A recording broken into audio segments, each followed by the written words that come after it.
जयति तेऽधिकम् जन्मना व्रज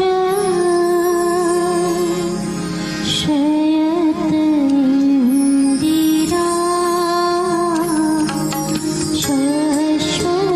शश्वदत्रयी दयितदृश्यता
विष्णुपदाय कृष्णप्रेष्ठाय भूतले श्रीमदे जय पताका स्वामी नामिने नमः। आचार्य पदाय निताय कृपा प्रदायिने गौर कथा धामदाय नगर ग्राम तारिणे नमः। ओम विष्णुपदाय कृष्णप्रेष्ठाय भूतले श्रीमदे भक्ति वेदांत स्वामी नामिने नमस्ते सारस्वती देवे गौरवाणी प्रचारिणे निर्विशेष शून्यवादी पाश्चात्य देशतारिणे जय श्री कृष्ण चैतन्य प्रभु नित्यानंद श्री अद्वैत गदाधर श्रीवासादि गौर भक्तवृंद हरे कृष्ण कृष्ण कृष्ण हरे हरे हरे राम राम राम हरे हरे जयतां सुरतो पंगो मम मंदमते गतिर् मत्सर्वस्व पदाम्भोजो राधा मदन मोहन कृष्णाय वासुदेवाय देवकी नंदनाय च नंद गोप कुमाराय गोविंदाय नमो नमः।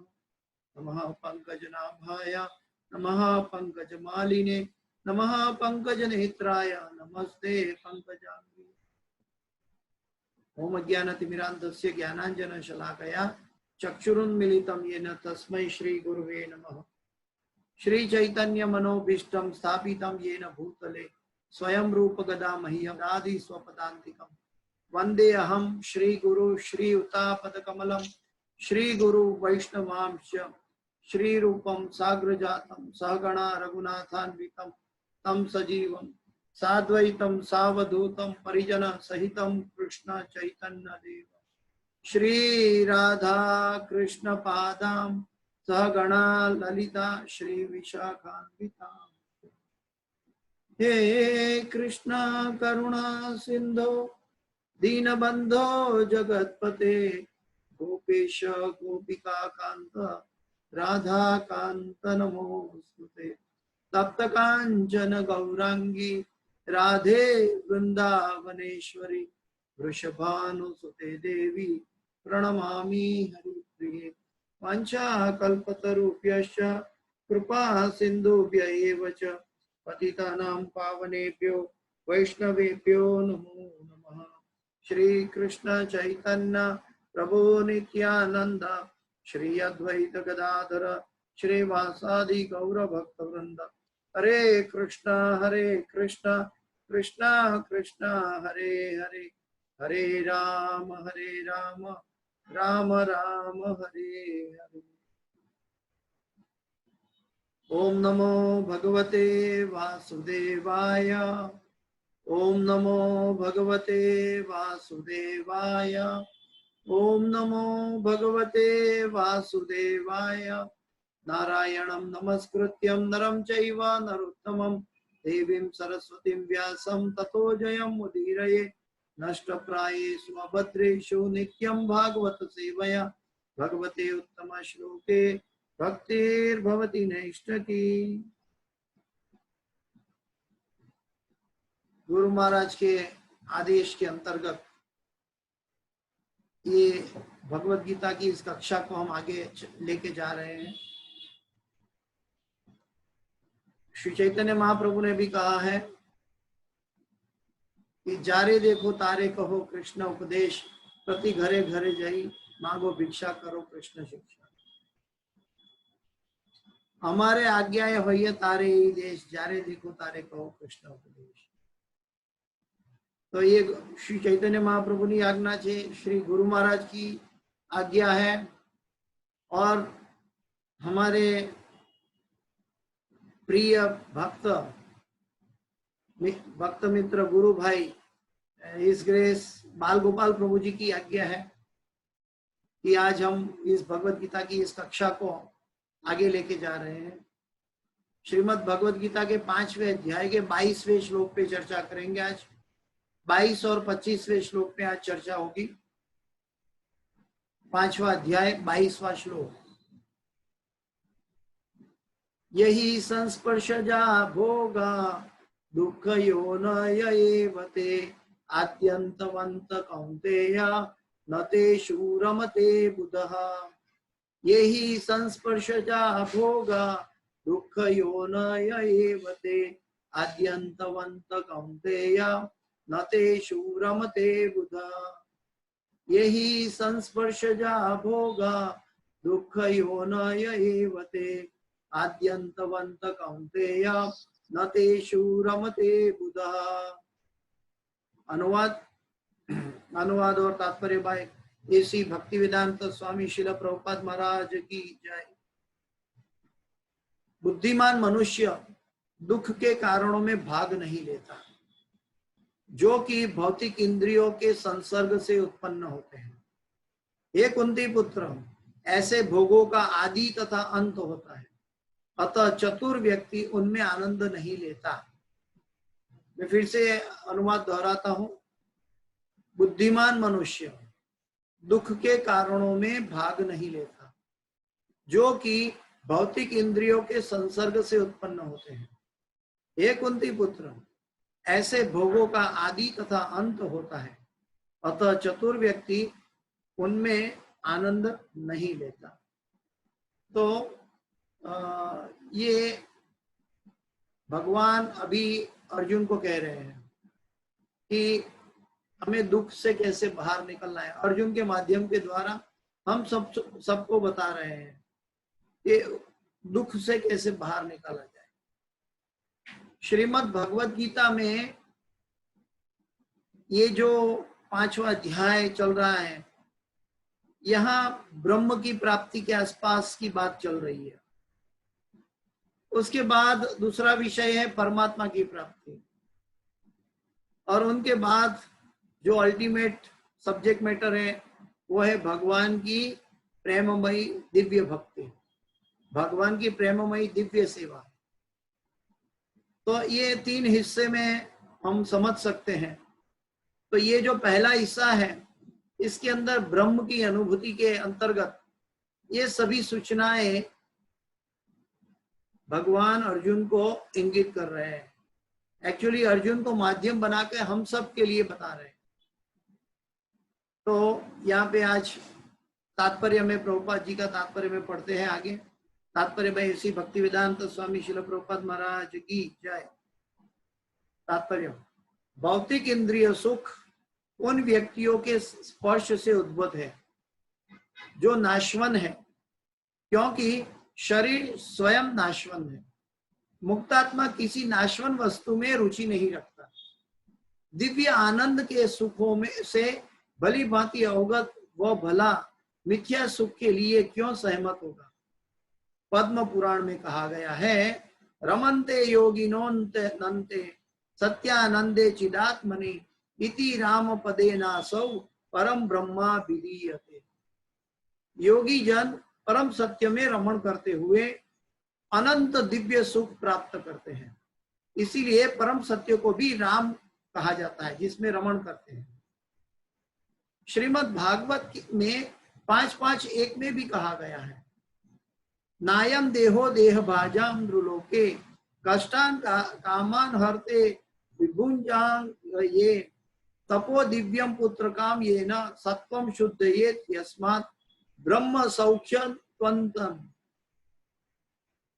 हे पुत्रो, इस मनुष्य योनि में इंद्रिय सुख के लिए अधिक श्रम करना व्यर्थ है।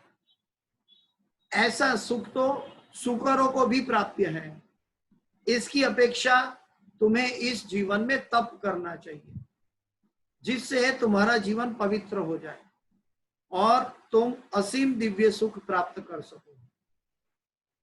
अतः जो यथार्थ योगी या दिव्य ज्ञानी है, वे इंद्रिय सुखों की ओर आकृष्ट नहीं होते, क्योंकि यह निरंतर भवरोग के कारण है। वो भौतिक सुख के प्रति जितना ही आसक्त होता है, उससे उतना ही अधिक भौतिक दुख मिलते हैं। तो इसके साथ भक्ति वेदांत स्वामी शिल प्रभुपाद के तात्पर्य यहाँ समाप्त हुए। हरि ओम तत्सत। ओम अज्ञानतिमिरान्धस्य ज्ञानाञ्जन शलाकया चक्षुरुन्मीलितं येन तस्मै श्री गुरुवे नमः। मुखं करोति वाचालं पंगुं लंघयते गिरिं यत्कृपातमहं वन्दे परमानंद माधवं। श्री गुरुदीनतारणं श्री चैतन्य ईश्वरं। हरे कृष्णा कृष्णा कृष्णा हरे हरे, हरे राम राम राम हरे हरे। आज की जो कक्षा अभी हम सुनने जा रहे हैं, जो प्रभुपाद जी ने हमें दिशा बताई है, उसका माइक मैंने गुरु महाराज को दे रखा है और एक मैं स्पीकर की भांति बोल रहा हूं। यहाँ पे बताया है, प्रभुपाद जी के तात्पर्य में बताते हैं, भौतिक इंद्रिय सुख उन इंद्रियों के स्पर्श से उद्भूत होता है जो नाशवान है।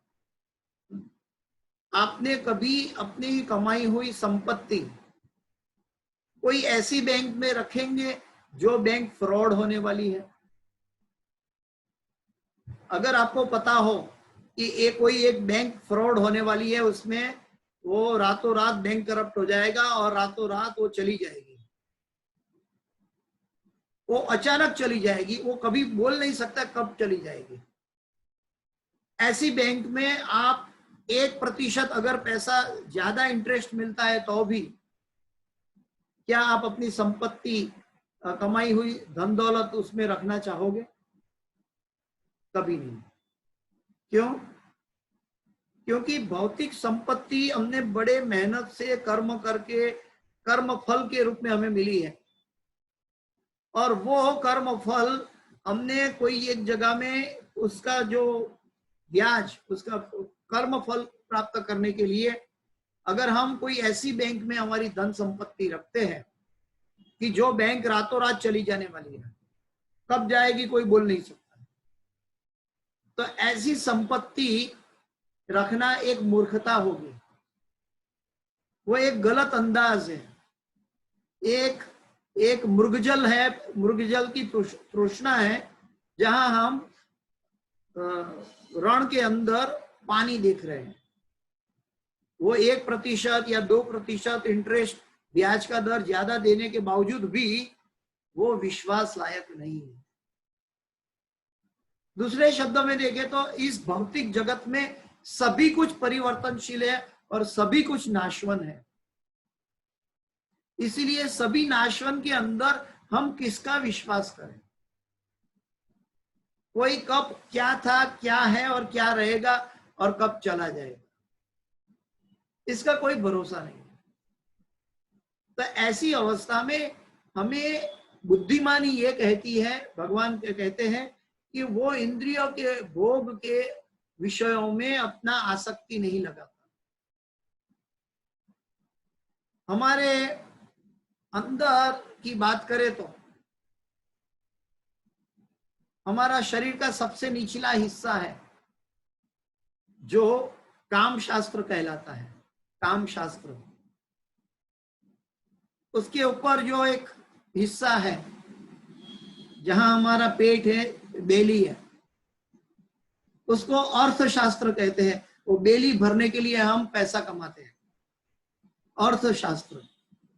पहला नीचे था काम शास्त्र, उसकी जो फल था वो निष्कृत है, एकदम हीनियस हो सकता है। उससे ऊपर अर्थशास्त्र है जो जीवन निर्वाह के लिए हम करते हैं। उसके ऊपर धर्मशास्त्र है जो हमें सिखाता है कि हमारा नैतिक धर्म क्या है। अगर हम पिता है, माता है, भाई है, बहन है, पुत्र है, पति है, तो हमें क्या क्या करना चाहिए। हमारा ओरिजिनल नियत कर्म, नियत धर्म हमें सिखाता है धर्मशास्त्र में। और धर्मशास्त्र के जो पराकाष्ठा है, वो धर्मशास्त्र की जो सभी धर्मों में पराकाष्ठा है वो गीता और भागवत है, भगवत गीता और भागवत है। और वो धर्मशास्त्र के अंदर इस भटके हुए जीवों के लिए भगवान हमें उपदेश दे रहे हैं। तो ये सर्वश्रेष्ठ धर्मशास्त्र है भगवत गीता और श्रीमद् भागवत। और इसके अंदर जो चर्चा अभी हो रही है, ये भगवान कहते हैं कि इंद्रियों के स्पर्श से उद्भव है जो नाशवान है, यानी कि वो बैंक फ्रॉड होने वाली है। हमारा शरीर राख में मिलने वाला है। तो शरीर को कब तक सुख देंगे? जो सुख हमारे साथ आने वाला नहीं है। हाँ, कहीं युवानी में हमारा ध्यान ऑपोजिट सेक्स में एकत्रित होता है, लेकिन उसके लिए एक लाल टेन बताई है। प्रभुपाद जी आगे के श्लोक में बताने वाले हैं कि ऐसा सुख तो कुकर सुकर को भी प्राप्त होता है, कुत्ता बिल्ली को भी प्राप्त होता है। अगर हम पाप करके कोई अधम योनि में चले जाएगा तो वहां भी वो प्राप्त होगा।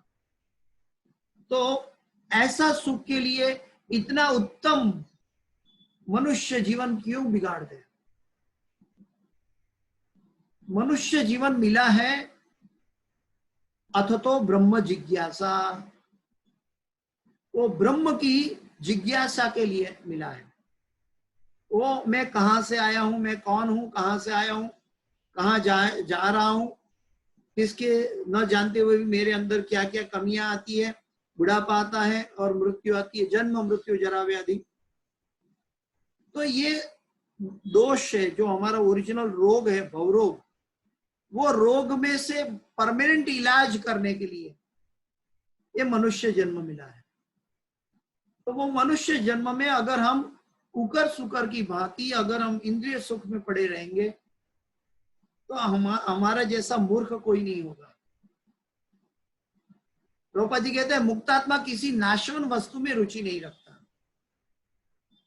जो व्यक्ति इंद्रिय सुख में है वो मुक्तात्मा नहीं हो सकता। दूसरे शब्दों में प्रभुपाद जी ये समझा रहे हैं, जो व्यक्ति इंद्रिय सुख में है, इंद्रिय सुख गलत नहीं है, जैसे हम पहले भी चर्चा कर चुके हैं। इंद्रिय सुख भगवान का दिया हुआ हर एक चीज भगवान के कार्यों में लगा सकते हैं। हमारे पास भगवान भक्त संतान भेजे इसीलिए इंद्रिय सुख प्राप्त कर सकते हैं, लेकिन इंद्रिय सुख वो भगवत भक्त को बुलाने के लिए होना चाहिए, लेकिन इंद्रियों के आनंद के लिए नहीं, मन के आनंद के लिए नहीं। तो मुक्तात्मा किसी नाशवन वस्तु में रुचि नहीं रखता। तो हम इंद्रियों का उपयोग करते हैं हमारे संसार में भक्त जीव को बुलाने के लिए, लेकिन इंद्रियों के प्रति आसक्त नहीं होते। अभी देखिए, उपयोग करना है इंद्रियों का, फिर भी इंद्रियों से विरक्त रहना है, दो चीज एक साथ है। श्री चैतन्य महाप्रभु इसके लिए हमें क्या बताते हैं? युक्त वैराग्य। मैंने चाहे कोई राडो की घड़ी भी पहनी हो या कोई सादी घड़ी भी पहनी हो, कोई 50, 100, 200 रुपये वाली घड़ी हो, चाहे 5 लाख या 5 करोड़ वाली घड़ी हो, लेकिन दिखाता है वो टाइम ही, वो समय ही दिखाता है और समय के अलावा इनका कोई उपयोग नहीं है। ठीक वैसे ही मनुष्य जीवन, चाहे आप कितना भी एरिस्टोक्रेट बनाओ, लेकिन उसका अल्टीमेट उपयोग भगवत प्राप्ति के लिए है। अगर भगवत प्राप्ति नहीं की तो वो मनुष्य जीवन की दुर्दशा है। दिव्य आनंद के ये सभी आप सब लोग जानते हैं, मैं भी जानता हूं, और फिर भी भगवान बार बार अर्जुन से ये कह रहे हैं और हम चर्चा कर रहे हैं इसी विषयों पर। इस अभी तक जो हम बात किया उसमें कोई नया सब्जेक्ट नहीं था। कई लोग बोलते हैं कि प्रभु जी ये तो सब हम जानते हैं, आप वही रिपीट कर रहे हो, और वही बात भगवान और तात्पर्य में रिपीट हो रही है। लेकिन ये बात को समझने का अंदाज हमारा दूसरा होना चाहिए, दृष्टिकोण दूसरा होना चाहिए। ये बात बार बार इसीलिए दोहराई जा रही है भगवान के द्वारा, गुरु के द्वारा, इसीलिए दोहराई जा रही है क्योंकि बार बार उपदेश देते हुए भी, ज्ञान होते हुए भी हम वो इंद्रियों के गुलाम बन जाते हैं।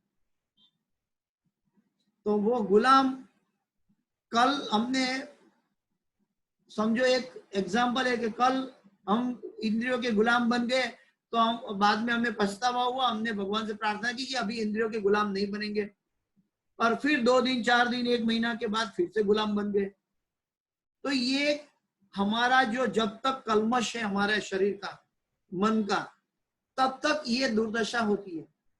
तो उससे बाहर निकलने के लिए, ये समस्या से बाहर निकलने के लिए हमें ऐसी एक दिव्य अवस्था के साथ जुड़ना चाहिए कि जो शाश्वत है, जो परिवर्तनशील नहीं है, जो नाशवन नहीं, और वो है भगवान का नाम।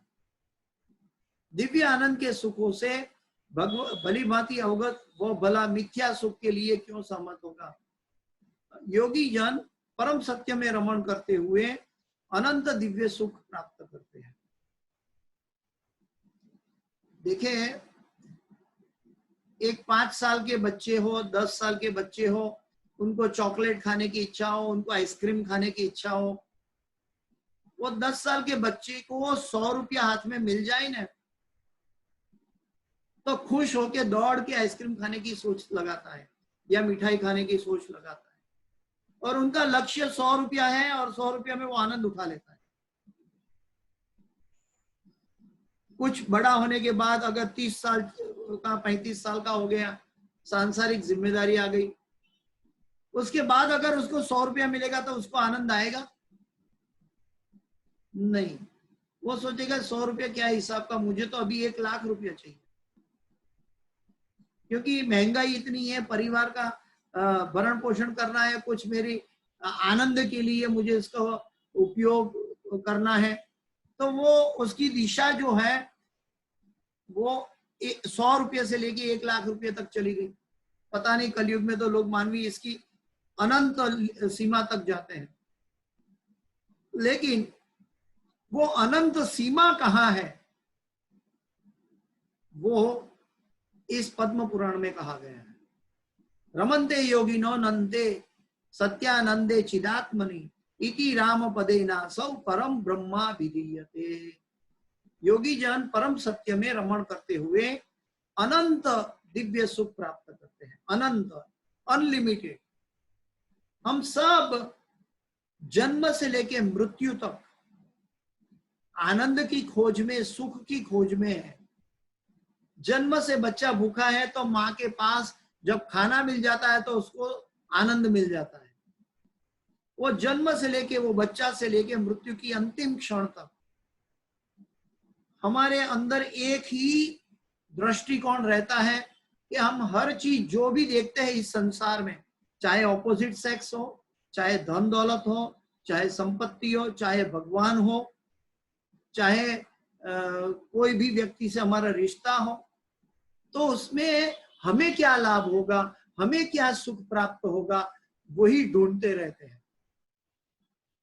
डॉक्टर के पास जाते हैं तो ये डॉक्टर कैसे मेरा दर्द का इलाज ठीक कर देगा, डॉक्टर के अंदर से मेरे दर्द का सुख मैं ढूंढ रहा हूं।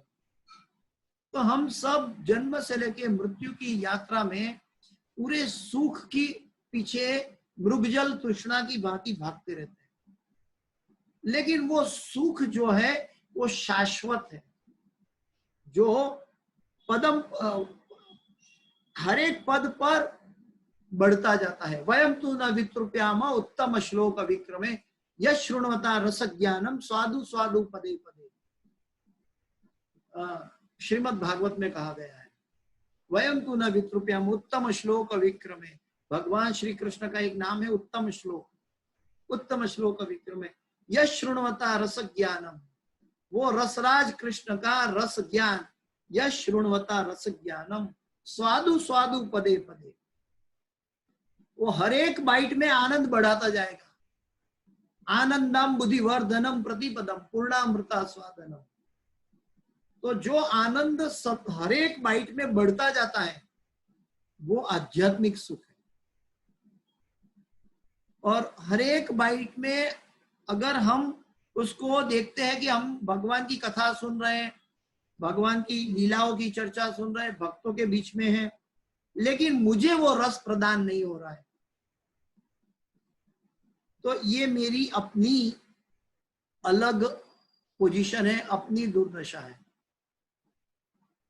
इसके लिए हमें समझना है कि हमारे अंदर, ये मशीन के अंदर, ये मन के मशीन के अंदर कुछ रेक्टिफिकेशन चाहिए, क्योंकि भगवान का शब्द एक जगह लिखा हो, 2 जगह लिखा हो, 10 जगह लिखा हो, गलत नहीं हो सकता। अलग अलग जगह पे एक ही बात दोहराई है। और मच्चिता मद्गत प्राण बोधयंत परस्परम कथयंत माम नित्यम तुष्यन्ति च रमन्ति च। स्वादु स्वादु पदे पदे, वो एवरी स्टेप आनंद देने वाला है। लेकिन ये भौतिक जगत क्या है? पदम पदम यद विपदाम न तेषाम, वो पद पद पर हमें विपत्ति देगा, और वो विपत्ति में हम आनंद ढूंढ रहे हैं, इसीलिए हम परेशान हैं। हम ऐसी जगह हमारे सुख ढूंढ रहे हैं जहां हमारा सुख है ही नहीं, और जहां हमारा सुख है उस चीज का हम अनादर कर रहे हैं, और फिर हम कहते हैं कि हम दुखी हैं, हम परेशान हैं, हम उद्वेग में हैं। तो शास्त्र हमें दिशा दिखाती है, प्रभुपाद जी के तात्पर्य और संतों के एसोसिएशन, भक्तों का संग हमें दिशा दिखाता है, लेकिन चलना तो हमें ही पड़ेगा। कोई व्यक्ति हमारी जगह में कोई दूसरा व्यक्ति चल नहीं पाएगा। मनुष्य जीवन, दुर्लभ मनुष्य जीवन को व्यर्थ करना ये महामूर्खता है। चलना हम सबको है। जैसे मैंने पहले एक उदाहरण दिया था, एक माले के अंदर, पेड़ के ऊपर माले के अंदर एक चिड़िया ने अंडे दिए, और वो चिड़िया, मदर चिड़िया जो मादा चिड़िया है, वो अपने अंडे को सेवती है, संभाल के रखती है कि उसको कोई जानवर या कोई दूसरा उसको परेशान ना करे। और अंडे को सेवते सेवते उसमें से जब बच्चा बाहर निकलता है, तो तब वो माता उड़ के दौड़ के बाहर जाके दाना लेकर आती है, कुछ ना कुछ खाने के लिए लेकर आती है अपने बच्चे के लिए। वो माता चिड़िया जो है उड़कर जाती है, और बच्चे वो उसके अंदर मुंह डाल के देख रहे हैं कि मेरी माँ कहाँ गई, कब आएगी। वो च्यूं च्यूं करते रहते, बैठे रहते हैं, लेकिन उनके अंदर कोई शक्ति नहीं है, कुछ नहीं है, एक निसहाय हालत में बैठे रहते हैं वो पेड़ के माले के अंदर, और माता का प्रतीक्षा कर रहे हैं, और माता उनके लिए अन्न, उसके लिए उसके पेट भरने के लिए बाहर गई है। तो जब वो चिड़िया आती है और वो बच्चे को खिलाती है, बच्चे जब खा लेते हैं, लेकिन एक समय धीरे धीरे बच्चे बड़े होते हैं, और बड़े बच्चे होते हैं तब वो माता चिड़िया अपने बच्चे को उड़ना सिखाती है। जैसे हमें गुरु आध्यात्मिक जगत की दिशा में, आध्यात्मिक जगत की जीवन में हमें उड़ना सिखा रहे हैं। कौन? हमारे आध्यात्मिक गुरु, दीक्षा गुरु। और वो गुरु हमें सिखाते हैं, लेकिन उड़ना स्वयं को पड़ता है, बच्चे को उड़ना स्वयं पड़ता है। वो माता चिड़िया अपने कंधे पे बच्चे को लेके नहीं उड़ती, वो बच्चे को अपने आप, अपने सामर्थ्य से माता को देख के उड़ना पड़ता है। ठीक वैसे ही इस संसार में अगर हमें आनंद की अनुभूति करनी है, तो जो योगी जन, जो भक्तगण आनंद ले रहे हैं भगवान की भक्ति में, वो भक्तों के साथ हमारा एसोसिएशन करना जरूरी है, और वहां से दिशा प्राप्त होगी कि कैसे आनंद मिल पाता है। और वो आनंद को प्राप्त करने के लिए, अनुभव करने के लिए हमें स्वयं को उड़ना होगा। लेकिन हमारी दुर्दशा क्या है कि हम उड़ते हैं तो हमारे साथ मन के जो विचार है वो सभी विचारों की आसक्ति के साथ उड़ना चाहते हैं। वो आसक्ति के साथ उड़ने की कोशिश करते हैं, तो आसक्ति का भार हमें उड़ने नहीं देता आसक्ति का भार। तो हमें जो उड़ना है, उड़ने का मतलब है ऐसा नहीं कि हम एक्चुअल में उड़ने की बात कर रहा हूं, मेरा कहने का मतलब है कि हमें आध्यात्मिक अनुभूति करनी है। तो गुरु ने दिशा दिखाई है महामंत्र का जप, और इसका जप का नियमित पालन करने से और भक्तों का संग करने से ये प्राप्ति हो सकती है। आगे बताते हैं भागवत में, इस मनुष्य योनि में इंद्रिय सुख के लिए अधिक श्रम करना व्यर्थ है। लेकिन अज्ञानतावश, सारा जीवन अज्ञानतावश हमारा निकल जाता है, और वो इंद्रिय सुख के लिए हम पूरा जीवन बिता देते हैं।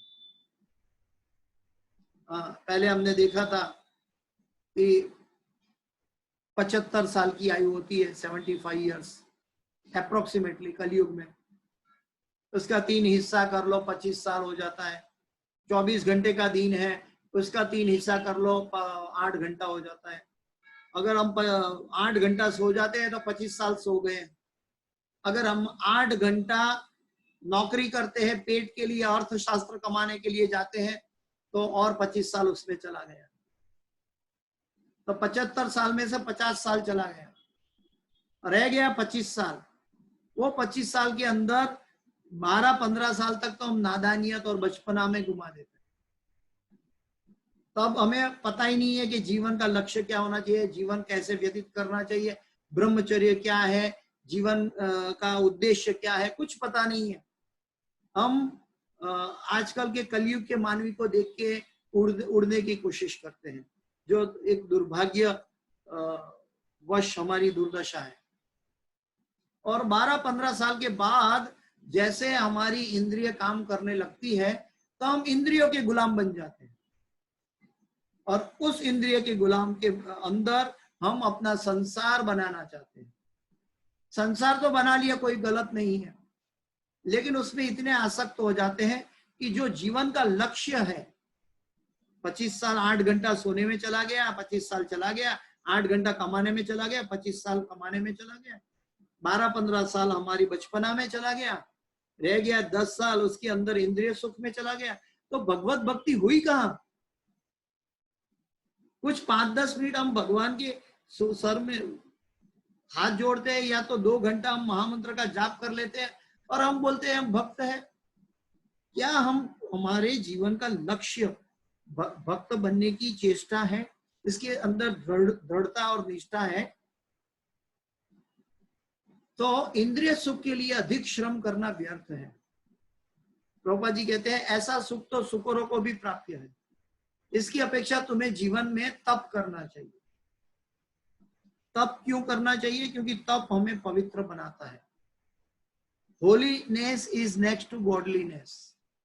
हम जब तपस्वी बनते हैं तब भगवान से नजदीक जा सकते हैं। याद रहे कि तप भी एक सीमा है, तप से भी हम भगवान से नजदीक जा सकते हैं, लेकिन भगवान का प्रेम का आदान प्रदान वो अलग सब्जेक्ट, जिससे तुम्हारा जीवन पवित्र हो जाए और तुम असीम दिव्य सुख प्राप्त कर सको। याद रहे कि हमें दिव्य सुख प्राप्त करने की हमारा लक्ष्य नहीं है, ये प्राथमिकता है। ब्रह्म कोई बात कर रहे हैं, ब्रह्म की प्राप्ति की बात चल रही है, उसके बाद परमात्मा की, और उसके बाद दिव्य सेवा की प्राप्ति की बात चलेगी। ये हमें दिव्य सुख प्राप्त करने की बात है, लेकिन भगवान का जो शुद्ध भक्त है वो दिव्य सुख भगवान को देना चाहता है। वो भगवान की प्रसन्नता के लिए, भगवान की और गुरु की प्रसन्नता के लिए कार्य करता है। तो देखिए 2 एलिमेंट है, एक साधक है, एक साध्य है। साध्य भगवान है और साधक हमारे जैसे विद्यार्थी है, स्टूडेंट है। तो साधक अगर अपनी दिशा में सुख ढूंढेगा तो सुख प्राप्त नहीं होगा। साधक अगर साध्य को सुख देने की कोशिश करेगा तो दुख कभी हमारे लिए होगा नहीं और हमें शाश्वत सुख मिलेगा। भोक्तारम यज्ञ तपसाम सर्वलोक महेश्वरम सुहृदम सर्वभूतानाम ज्ञात्वा शांति मुच्यते। भगवान भोक्ता है, हम भोक्ता नहीं है। तो ये चीज हमें याद रखनी है कि कभी भी हमारी भक्ति में हमारे लिए कुछ न करें। अगर हमारे लिए करेंगे तब तक वो सकाम भक्ति रहेगी। हम 100 रुपया की खर्च करके 1 रुपया की चीज में संतुष्ट प्राप्त कर रहे हैं। 100 रुपया दे के 1 रुपया की चीज मिलेगी, क्या कोई अच्छी बात है? अगर हम भगवत भक्ति कर रहे हैं और अपने सुख के लिए कर रहे हैं तो ये अच्छी बात नहीं है, क्योंकि हमारा सुख शरीर के साथ नाशवंत हो जाएगा। अगर हम जो दिव्य सुख की बात कर रहे हैं तो दिव्य सुख तब मिलता है जब हम ओरिजिनल भगवान श्री कृष्ण की इंद्रियों को संतुष्ट करते हैं। ऋषि के ना ऋषिकेश सेवनम भक्ति रुच्यते। हमारी इंद्रिय इंद्रियों के स्वामी के लिए है, हमारी इंद्रिय हमारे लिए नहीं है। इवन हमारे पास जो भगवान भक्त कोई बच्चा भेजता है इंद्रिय सुख इंद्रियों का उपयोग के द्वारा, तो वो भक्त को भी भगवान की यात्रा बताने के लिए है, तो वो भी एक भक्ति है। जब इंद्रिय सुख हमारे आनंद के लिए होता है, वो कर्म बंधन पैदा हो जाता है, जन्म मृत्यु जरा व्याधि हो जाती है, और जब तक हम इंद्रिय सुख में पड़े रहेंगे, हमारा जन्म मृत्यु जरा व्याधि चलता रहेगा। अतः जो यथार्थ योगी या दिव्य ज्ञानी है, वे इंद्रिय सुख की ओर आकृष्ट नहीं होते, क्योंकि ये निरंतर भवरोग के कारण है। वो भौतिक सुख के प्रति जितना ही आसक्त होता है, उसे उतना ही अधिक भौतिक दुख मिलते हैं। तो इस श्लोक के अंतर्गत हम ये समझ सकते हैं कि हमें काम शास्त्र हमारे लिए बहुत निम्न स्तर का है, उसके ऊपर अर्थशास्त्र वो भी निम्न स्तर का है, उसके ऊपर धर्म शास्त्र है, वो ग्राह्य है कुछ हद तक, लेकिन उसके ऊपर धर्म शास्त्र के ऊपर भी कोई भक्ति का, शुद्ध भक्ति का प्रेम शास्त्र है, जो भगवान को आनंद देना चाहता है। तो आगे के श्लोक में चलते हैं। लभन्ते ब्रह्म निर्वाणम ऋषय क्षीण कल्मषा छिन्न द्वैधा यतात्मान सर्वभूत हिते रतः। लभन्ते 25वें श्लोक पे चर्चा कर रहे हैं। लभन्ते ब्रह्म निर्वाणम ऋषय क्षीण कल्मषा छिन्न द्वैधा यतात्मान सर्वभूत हिते रतः।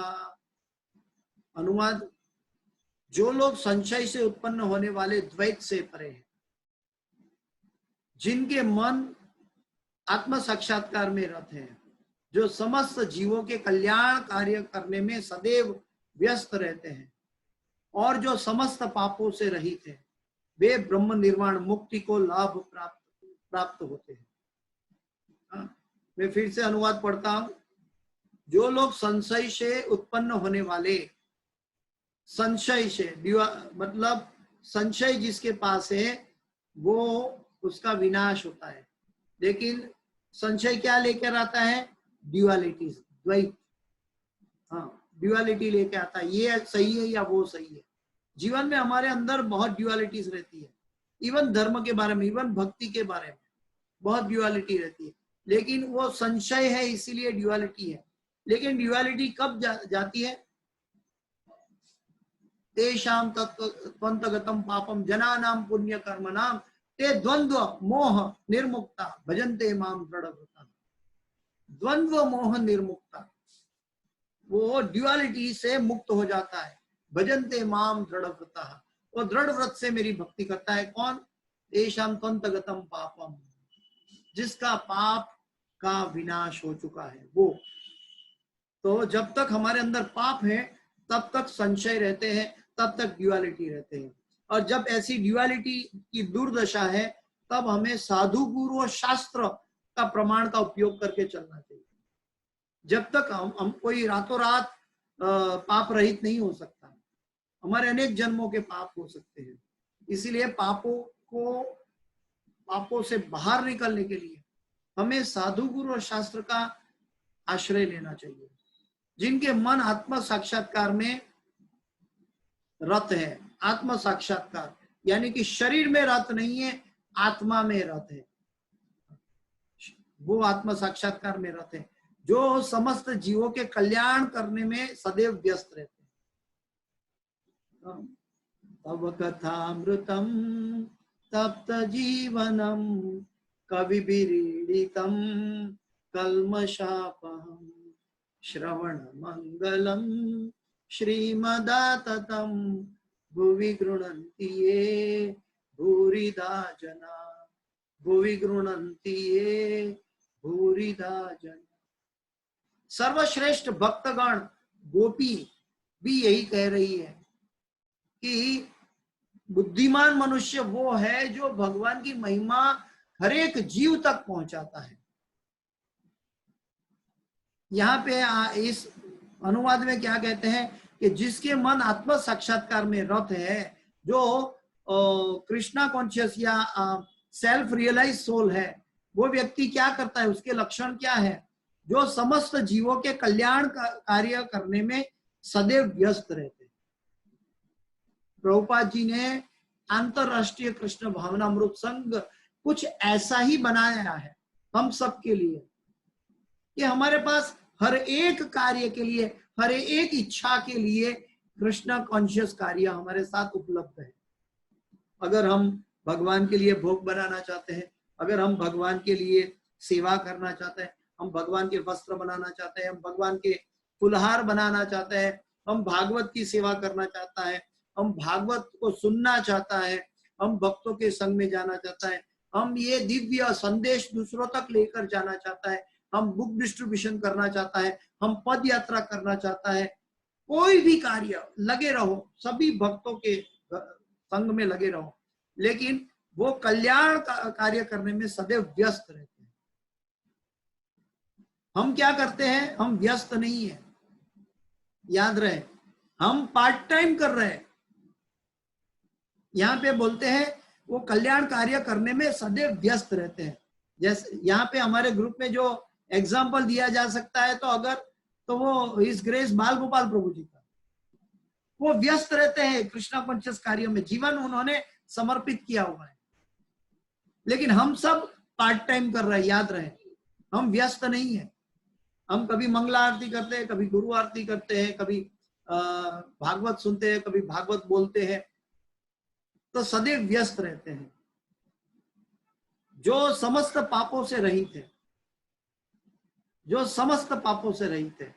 हमें कैसे पता चला कि हम पापों से रहित हैं?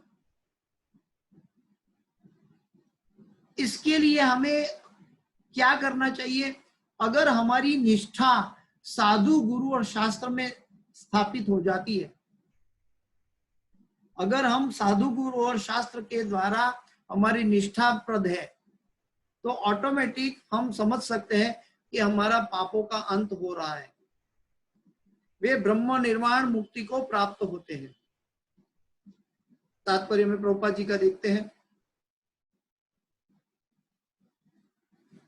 तात्पर्य, केवल वही व्यक्ति सभी जीवों के कल्याण कार्य में रत कहा जाएगा जो पूर्णतया कृष्ण भावना भावित है। अगर व्यक्ति स्वयं कृष्ण भावना भावित नहीं है, तो वो दूसरों को कृष्ण भावना भावित नहीं बना सकता। हम सब कितनी समय से प्रयत्न कर रहे हैं कि कहीं जीव कृष्ण भक्ति में लग जाए, लेकिन हमारी साधना इतनी ताकतवर नहीं है, हमारे अंदर इतनी प्योरिटी नहीं है, इसीलिए हमें कष्ट होता है। लेकिन इससे विपरीत क्या होता है कि गुरु महाराज अगर कभी कभी आधा घंटा 1 घंटा क्लास लेते हैं, तो सैकड़ों में से कोई ऐसा व्यक्ति मिल जाता है कि जो तुरंत दीक्षा लेने के लिए तैयार हो जाता है, 16 माला करने के लिए तैयार हो जाता है। और हमें 16 माला करवाने के लिए भक्तों के पीछे महीनों तक मेहनत करनी पड़ती है। तो कल्याण कार्य तब होता है, प्रभुपाद जी के तात्पर्य में हमें समझना है कि हमारा आचरण में कृष्ण भावना भावित कार्य होना चाहिए। हमारा आचरण ऐसा होना चाहिए कि कृष्ण भावना भावित हो। आप सबको लगेगा कि प्रभु जी आप तो कृष्ण भावना भावित में नहीं है, आप सब भक्तों के साथ मंगला आरती में नहीं जुड़ते हैं, और आप कैसे ये उपदेश दे रहे हैं। एक्चुअली इसीलिए हम सब उपदेश देने के लिए सही लायक नहीं है, लेकिन ये उपदेश गुरु के आदेश है, इसीलिए दिया जा रहा है, क्योंकि हमारी लायकात नहीं है, हमें लायक बनाया जाता है गुरु के द्वारा। तो कल्याण कार्य तब हो पाता है जब गुरु की संस्तुति हो।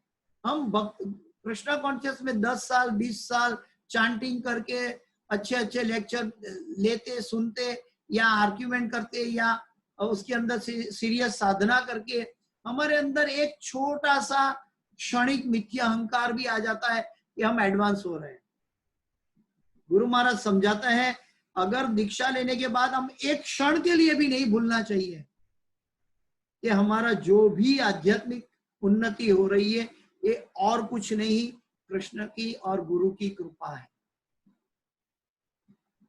गुरु की कृपा के बिना, कृष्ण की कृपा के बिना हम कभी आध्यात्मिक उन्नति नहीं कर सकते, न हम साधना कर सकते। हमारी साधना जो हो रही है वो गुरु और कृष्णा की कृपा से हो रही है। तो सभी जीवों के कल्याण कार्य में रत कहा जाएगा, जो पूर्णतः कृष्ण भावना भावित है। जब व्यक्ति को यह वास्तविक ज्ञान हो जाता है कि कृष्ण ही सभी वस्तु के उद्गम है, तब वह जो भी कर्म करता है सबों के हित को ध्यान में रखकर। सांसारिक मनुष्य सबके हित नहीं कर सकता। क्यों नहीं कर सकता? क्योंकि वो शरीर के साथ जुड़ा हुआ है, और शरीर जब होता है तो शरीर के रिश्ते उत्पन्न हो जाता है। ये मेरा है, ये अपना है, ये मेरी पत्नी, मेरे माँ बाप, मेरे भाई बहन, मेरा पुत्र, मेरा बच्चा, मेरी संपत्ति, मेरा शरीर, मेरा आनंद, मेरा घर, मेरी गाड़ी, ये सब मेरे के साथ जुड़ा हुआ है।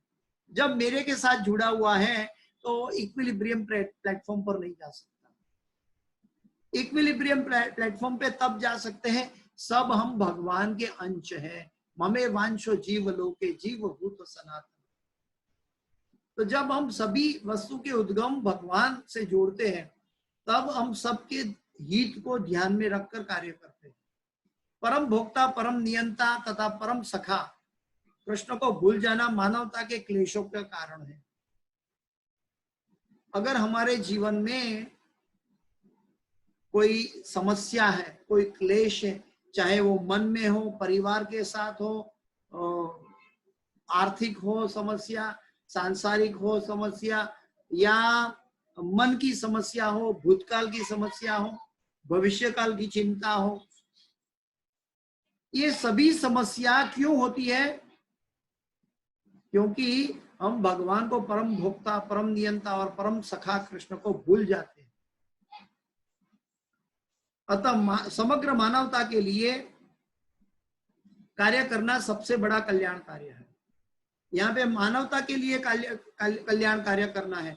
इसका मतलब ये नहीं है कि हमें अस्पताल खोलना है या गरीबों के पीछे भागना है।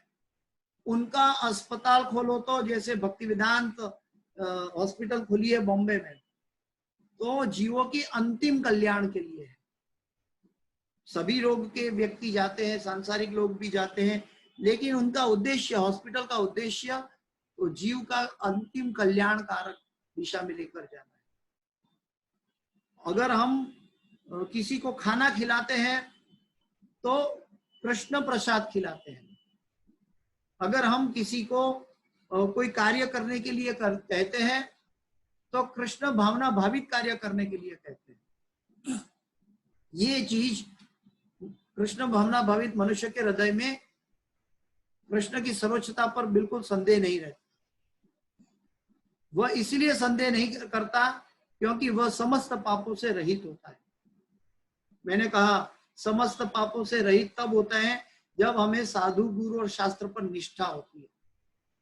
अभी हम श्रद्धावान हैं, साधु संग में हैं, अनर्थ निवृत्त में लगे हुए हैं। यह ऐसा है, यह देवी प्रेम। जो व्यक्ति मानव समाज का भौतिक, अभी सांसारिक मनुष्य की बात बता रहे हैं प्रभुपाद जी, जो सांसारिक मनुष्य मानव कल्याण करता है वो क्या गलती करता है? जो व्यक्ति मानव समाज का भौतिक कल्याण करने में ही व्यस्त रहता है वह वास्तव में किसी की भी सहायता नहीं कर सकता। जो सबको खाना खिलाता है वो 6 घंटे में टॉयलेट में निकल जाएगा, क्या मानवता सहायता की? जो व्यक्ति को ब्लैंकेट देता है उसकी 1 साल की आयु है क्या? उसके 100 साल की आयु तक वो ब्लैंकेट उसकी ठंडी मिटाएगा? 1 साल 2 साल में खत्म हो जाएगा। अपने घर में आश्रय देगा? नहीं दे पाएगा। तो जो व्यक्ति फिलैंथ्रोपिक वर्क करता है उसको पुण्य मिलता है, स्वर्ग में जाता है, लेकिन भगवान की प्राप्ति, भगवान का प्रेम उससे दूर रह जाता है। शरीर तथा मन की क्षणिक खुशी संतोषजनक नहीं होती। जीवन संघर्ष में कठिनाइयों का वास्तविक कारण मनुष्य द्वारा परमेश्वर से अपने संबंध की विस्मृति में ढूंढा जा सकता है। और ये हम जानते हैं, हम सब जानते हैं, आप सब भी मेरे से अधिक जानते हैं। ये परमेश्वर की विस्मृति से ये सब प्रॉब्लम हो रहा है। लेकिन परमेश्वर की विस्मृति क्षण क्षण पर हो रही है, इसलिए हमें क्षण क्षण पे सत्संग करना चाहिए। हाँ, नारायणम नमस्कृत्यम नरम चैव नरोत्तमम देवीं सरस्वतीं व्यासम ततो जयम मुदीरयेत् नष्ट प्रायेषु अभद्रेषु नित्यम भागवत सेवया। नित्यम भागवत सेवया भगवते उत्तम श्लोके भक्तिर भवति नैष्ठिकी। नित्यम भागवत, नित्यम भगवत गीता, नित्यम भक्तों का संग, नित्यम हरे कृष्ण महामंत्र का जप, नित्यम भगवत कार्य में हमें लगना चाहिए। ये पार्ट टाइम बिजनेस नहीं है। जब मनुष्य कृष्ण के साथ अपने संबंध के प्रति सचेष्ट रहता है, जो वह वास्तव में मुक्तात्मा होता है, भले ही वह भौतिक शरीर के जाल में फंसा हो। जो भगवान का भक्त है वो सांसारिक संसार में फंसा हुआ है, फिर भी वो मुक्त आत्मा है, क्योंकि संसार में रहकर भी वो कमल की भांति उसको मालूम है कि उसका लक्ष्य वो नीचे कादव कीचड़ है, वो नहीं है। संसार का दावा नल नहीं है। संसार दावा नल लीढलो तृणाय कारुण्य घन घनत्वं प्राप्तस्य कल्याण गुणानवस्य वंदे गुरु श्री चरणारविंदम। तो संसार दावानल, संसार का जो दावानल है, इससे बाहर आने के लिए गुरु के चरणों में जाने की आवश्यकता है। इस भगवत गीता की इस कक्षा का मैं यहाँ समाप्त करने जा रहा हूँ, विराम करने जा रहा हूँ। तो इसके साथ इस भगवत गीता की कक्षा का मैं यहाँ विराम दे रहा हूँ। आप सब भक्तों के चरणों में प्रणाम। इस कक्षा की कोई भी सुकृति है वो मेरी नहीं है, वो गुरु से प्रदत्त है, गुरु द्वारा मिली हुई है और गुरु की है। मैं उनका मालिक या मैं उन नॉलेज का मालिक नहीं हूँ। उन नॉलेज एवं परंपरा प्राप्तम से मिला हुआ है, इसलिए मैं उसकी सुकृति गुरु के चरणों में समर्पित करता हूँ। कोई भी गलती या त्रुटि रह गई है तो वो मेरी अपनी है। आप सब भक्तों के चरणों में मेरा प्रणाम करें और मुझे क्षमा करें। वाञ्छाकल्पतरुभ्यश्च कृपा सिन्धुभ्येव च पतितानां पावनेभ्यो वैष्णवेभ्यो नमो नमः। हरे कृष्ण। भगवत गीता की आगे की कक्षा अगले हफ्ते चलेगी। अभी यहाँ विराम दे रहे हैं। हरे कृष्ण।